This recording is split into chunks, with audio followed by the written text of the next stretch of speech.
crois que ce qu'il a porté, c'est vraiment le burlesque français. Pas le burlesque américain, le burlesque français.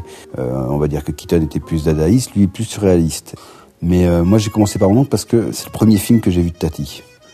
Alors j'avais pas éclaté de rire, mais j'avais été vraiment impressionné. C'est la première fois que je voyais un film comme ça. Bon, à l'époque on n'en voyait pas 500 non plus, mais c'était drôle. Il y avait l'histoire de ce petit gamin, cette famille bourgeoise. Alors à penser en plus c'est les usines plastiques. Et là c'était les usines Plastac, donc ça aurait pu être pour la même chose. Imaginez ce qu'était un grand patron de l'usine.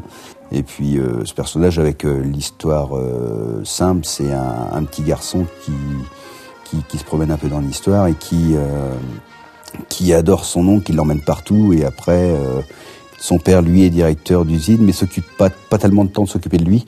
Et après, le père devient un peu jaloux et à la fin récupère l'amour de son enfant, quoi.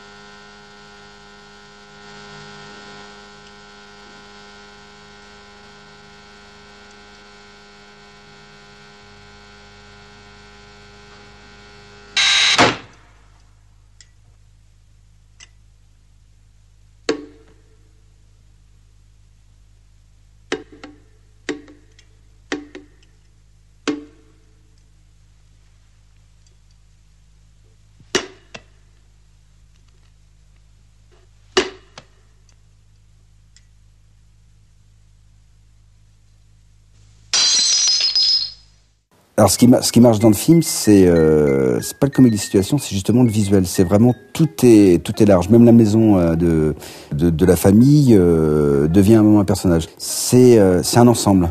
Et c'est le mélange entre deux mondes. L'ancienne France avec les petits marchés, les petits toutes les nouvelles constructions et le début des usines. Et lui, Tati, son personnage, il se promène dans les deux mondes et il est complètement inadapté. Lui, on l'embauche, il ne fait que des conneries. À un moment, de toute façon, après, il réussit à pas détruire l'usine, mais une bonne partie de la production.